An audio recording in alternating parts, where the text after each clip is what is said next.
6-0. I'm not going to say we needed a game like that, but we were certainly tested back and forth, like we had not been tested this season. Most of our wins have been pretty decisive. The Maryland game, we kind of took control in the second half, and they were able to close the gap a little bit. But this was back and forth, and was really proud of the offense, the whole team first of all. But the offense kept responding with touchdowns when they needed to. Probably wasn't our best game defensively. Well, not even probably, it wasn't. It started with us letting the quarterback out of the pocket on third down early in the game. But I really liked the way we finished the game defense the last two drives. I really liked that a lot. That was awesome. And our kicking game was solid, and made our field goals when we needed to. So to go on the road and get a Big Ten win, that's a great thing. Looking forward to the bye week, and everybody could use a day off. And I think for the players, it's a good time to kind of get rejuvenated a little bit. And, we'll use it constructively. We have an older team. I'm not really concerned about them so much reading about their accolades on social media and the paper, because they've been around the block a little bit. And they'll be reading a lot about how, we aren't good enough to do this and that. I want the chip on their shoulder to keep growing is what I want. Zach, and you're right, the Niz. Curt, you talked about the last 2 weeks. Maryland a lot more today. Northwestern pushing you. Northwestern being able to kind of punch back. What do you learn about this team after some dominant wins early in a game like this where they do have to respond?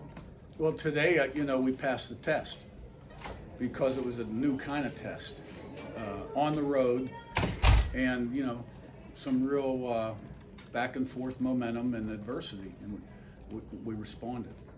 So, but we have an older veteran team. We got a lot of older guys playing football for us. So, and the quarterback's been outstanding in offense. There's so many playmakers, and all starts up front with the line. And Zach does a great job. And so it seems like every time when the offense has needed to respond with a touchdown this season, they have. And we can play better on defense, and we will.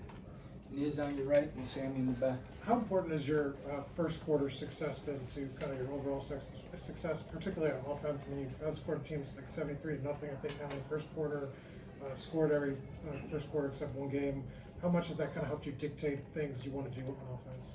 Well, gosh, if we had every quarter like the first quarter, we'd probably be ranked higher in the polls, wouldn't we? We haven't given up a point in the first quarter, right? Right. Not bad. I think we've only given up 3 in the fourth coming into the game, but I'm not sure. No, it's good to start fast, without a doubt. But you got to play well, in the middle and at the end. And at the end of the second, beginning of the third, those are critical times. But it's great to start fast, and offensively we're playing pretty well.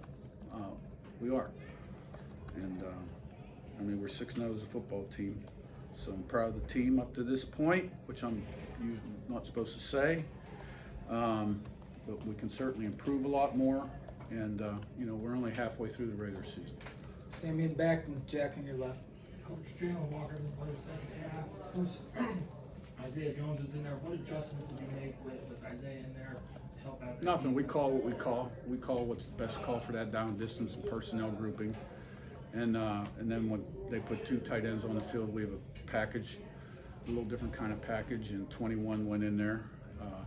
So we'll see how Jalen is on Monday. But he's had some injuries in the past that medical staff didn't think he'd play again, and he's back there like 2 weeks later. So we'll see. Jack on your left and Zach. Yeah, Curt, the connection that Curtis and Elijah Surratt have built, I guess 6 games into the career, it seems like they're always finding each other on like 3rd and 4th down. Do you think that's kind of rare, I guess, only having 6 games together with each other, and what do you kind of attribute that connection Well, you got to? 2 committed, dependable guys, right? And Surratt, he did maybe have his hands on one today that wasn't complete, but they certainly do have that trust. But I think he's got trust with a lot of those wideouts, which is why we're rolling the way we are. Zach and then Jared. You mentioned it wasn't maybe the best defensive display from your team today. What were the struggles? What were the reasons for those throughout the early parts of the game, and then what changed those last 2 drives? Problem we were having was third down, and it started with when we let the quarterback out of the pocket. then on one deep, when we're in perfect position to play the ball, and they come up with it. So, but I thought, we finished the game like a championship team. Jared in front and Daniel. Defensive line had 3 guys out today. Do you feel like that maybe kind of led to a little bit of the struggles? Our D line did Yeah. 3. Collins, Harrison, and Landino. Well, Landino's been rolling in the 2 deep, and he's a freshman. And really, Robbie and Collins have been out since camp. And Robbie is not in the 2 deep.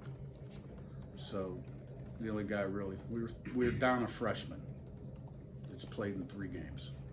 So we can play better.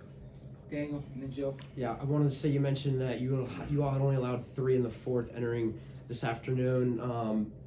We kind of spoke this fall about how you guys have really finished strong last year and how IU really hadn't. Just what is it about this team that you feel like maybe it enables it to really play well late? Well, look, guys, this is culture and mindset.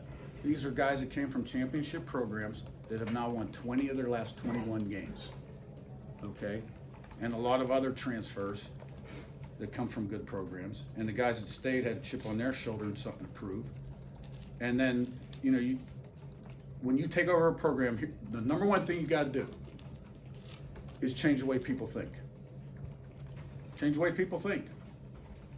The way you play the game, your expectation level, your standards, how you do things, the fan base, what to expect. You got to change the way people think.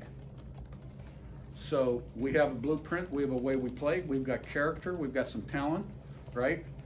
And they're playing like all of our other teams have played in those situations. Joe, last one. Almost 200 yards after the catch today. I mean, how important is that to have your skill position players, fighting for those extra yards?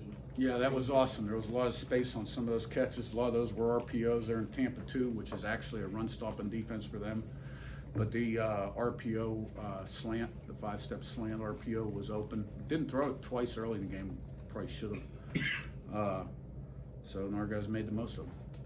All right, thanks, Coach. Thank you. Spread